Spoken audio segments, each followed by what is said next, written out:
Peace, family. I'm gonna do this video on diversity, equity, and inclusion. There's a little sign on the Statue of Liberty that says, "Bring us your poor, your trodden, and your huddled masses." This is a cry out to the world. If you cannot find a better way of life in your own country, come to America, and we'll do it for you. Now, diversity, equity, inclusion has been something that they use to identify melanated people. And I don't care what social program, what inclusive program that is in existence. As long as they think that it benefits black people or melanated people in the slightest, it's a threat to the white establishment, period. When you get rid of diversity, equity, and inclusion, what that means in totality is that no immigrant that comes to this country has any laws, any protections, any securities that their way of life is protected, that they cannot be discriminated against based on their race, color, or place of origin.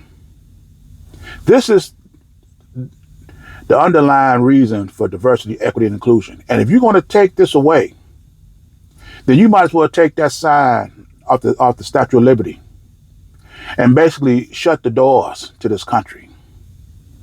You know, I see people, content creators, they posting pictures of let's say China, and they seeing how the Chinese people are living, how clean the streets are, the buildings, the architecture, the infrastructure, the quality of life, all better than the United States.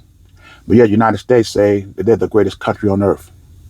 And the reason why China is like it is because China is over 90 something percent, 95, 98% Chinese people.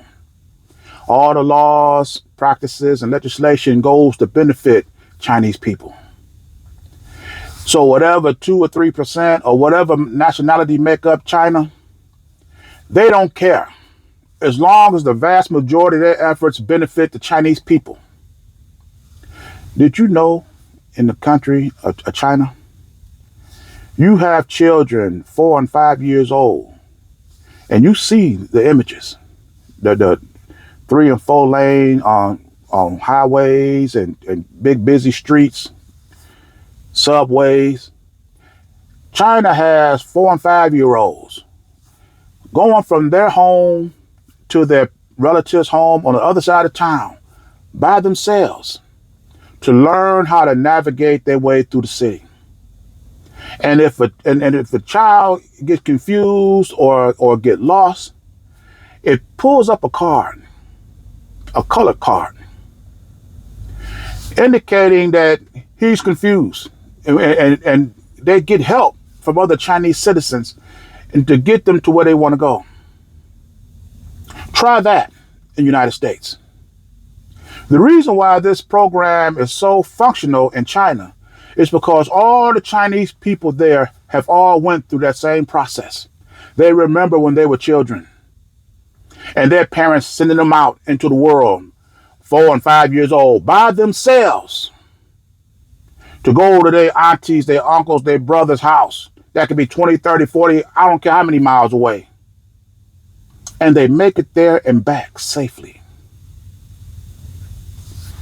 That's because the laws and practices in China benefit the vast majority of Chinese people.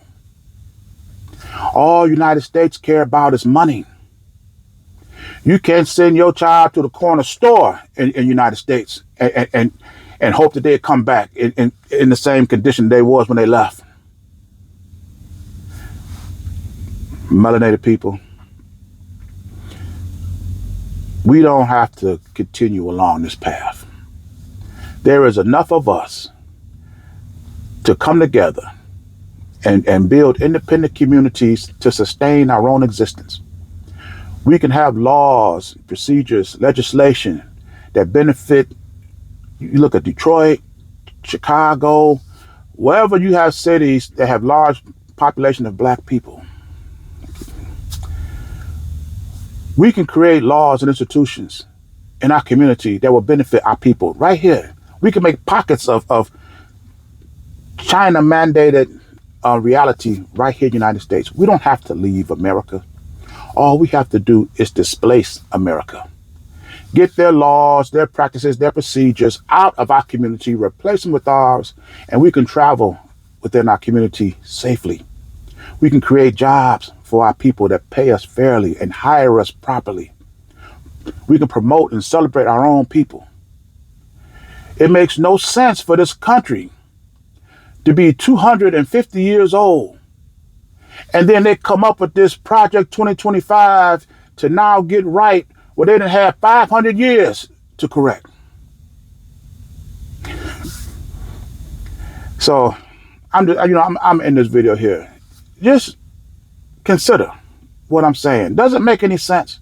Do you think that Donald Trump and his administration are going to pass laws and legislation to the point that they can remove D.E.I, diversity, equity, and inclusion, and then hire all the people fairly, educate them fairly, pay them fairly, without these provisions?